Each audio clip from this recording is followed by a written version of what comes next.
చరిత్రను తిరగ రాసిన విజయం, ఓటుగా మారిన అభిమాన గణం. పార్టీ పెట్టిన 2 ఏళ్లకే సీఎం సింహాసనం సొంతం. పార్టీ పెట్టి 2 వసంతాలే కానీ నిశ్శబ్ద విప్లవానికి 17 ఏళ్ల క్రితమే బీజం పడింది.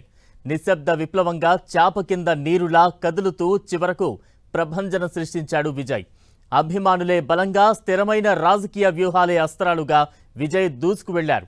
ఒకే ఒక్క ఛాన్స్ అంటూ విజయ్ చేసిన ప్రచారం పెను తుఫానులా మారి సంప్రదాయ రాజకీయ కోటల్ని కుప్పకూల్చింది. టీవీకే పార్టీని విజయ్ 2 ఏళ్ల క్రితం ప్రకటించిన తన రాజకీయాలకు మాత్రం 17 ఏళ్ల క్రితమే పునాదులు పడ్డాయి.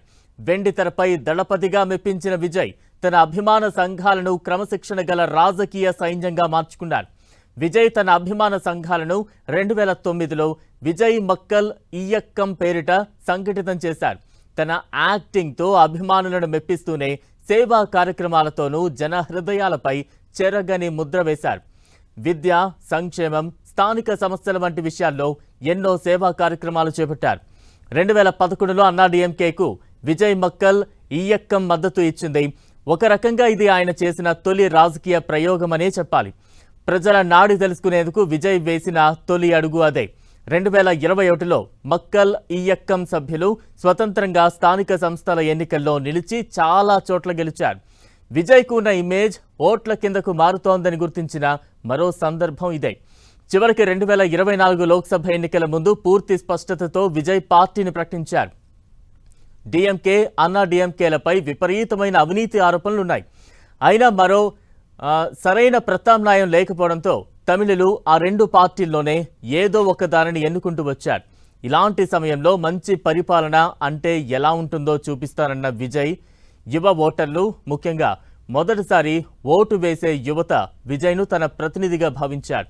అభిమానులే ప్రతి ఇంటికి వెళ్లి పార్టీ సిద్ధాంతాలను ప్రచారం చేశారు.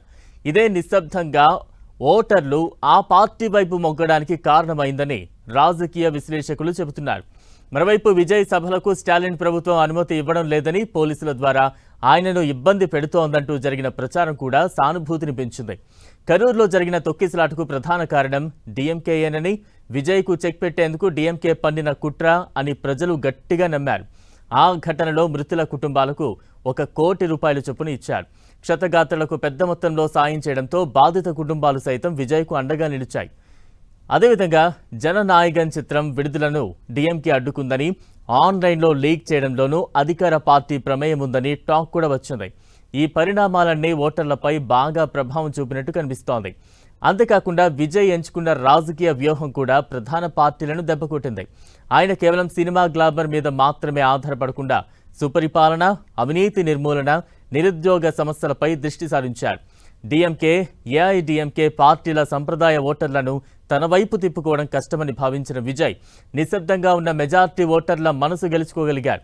ఈ నిశ్శబ్ద విప్లవమే ఇప్పుడు తమిళనాడులో ద్రవిడ రాజకీయాల గుత్తాధిపత్యానికి ఎండ్ కార్డ్ వేసి సరికొత్త రాజకీయ శక్తిని తీసుకువచ్చింది.